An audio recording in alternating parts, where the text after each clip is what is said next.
संविधान निर्माता बाबा साहब अम्बेडकर जी ने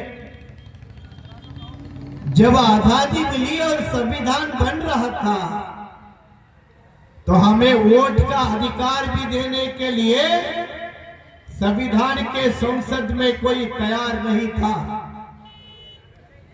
ये अनपढ़ लोग हैं, गंवार लोग हैं, इनको वोट का कीमत समझती नहीं है।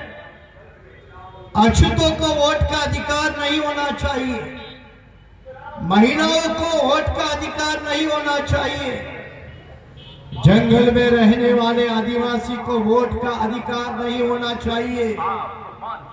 इस तरह की आवाजें इस देश की संविधान सभा के अंदर कई कांग्रेस वालों ने उठाई थी, लेकिन बाबा साहब अम्बेडकर उनके खिलाफ सीना तान कर खड़े रहे और उन्होंने बिल्कुल बेबाक होकर उनको कहा कि संविधान निर्माता के नाते इस बात को मैं तय करूंगा कि किसको किसको वोट का अधिकार होना चाहिए।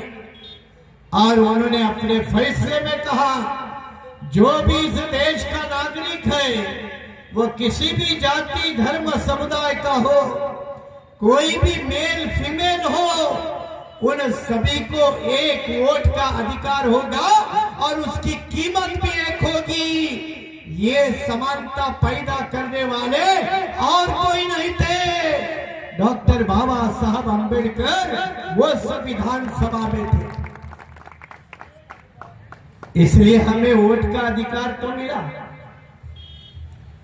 अधिकार तो मिल गया, लेकिन हमारे लोग गरीब, लाचार, मजलूम,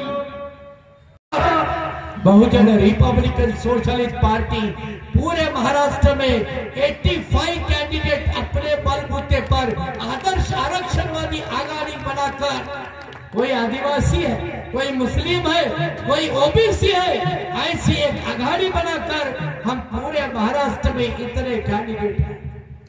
और वो किसी के सहारे पे नहीं, किसी के इशारे पे नहीं, बल्कि अपने बलबूते पर, अपने ताकत पर। और इसलिए हमारा राजेश आंबेडकर कोई धनवान आदमी नहीं है, कोई पैसे वाला आदमी नहीं है।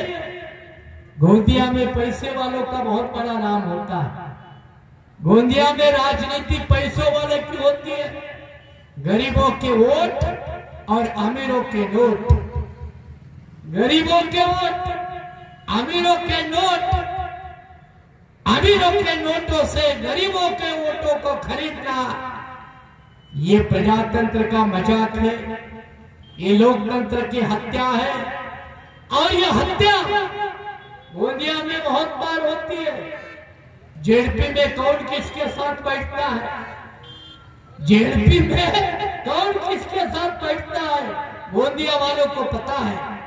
और इसलिए ये हमाम में सब बराबर है, इसलिए इनमें कोई पीछे रखो और कोई दिखा दो ऐसी लायक वाला नहीं है। और इसीलिए लोग कहते हैं कि सर ये सब नालायक है, तो हमें ऑप्शन होना चाहिए, हमें पर्याय होना चाहिए, और पर्याय होना चाहिए, यही बात जितनी सही है।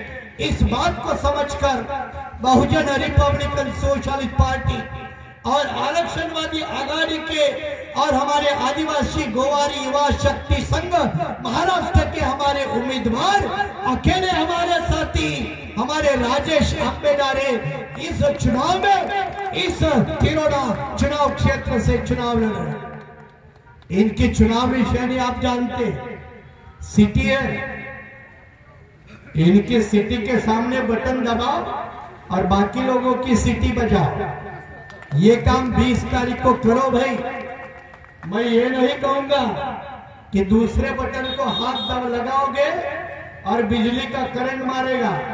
बिजली का करंट मारा तो ये मत कहना कि हमको किसी ने कहा नहीं था।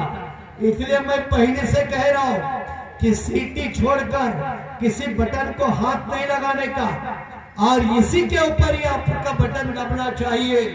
मैं जो बात कह रहा था कि 18 तारीख को शाम 5 बजे प्रचार का यह दौर थम जाएगा।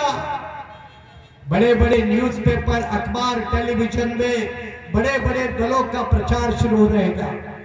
ये कैसा चुनाव आयोग है कि 18 तारीख को 5 बजे सभी का प्रचार बंद होता है, लेकिन टेलीविजन के ऊपर, अखबारों में बड़ी बड़ी एडवर्टाइज ये बड़े बड़े धन्ना सेठों के पार्टियों की आती है।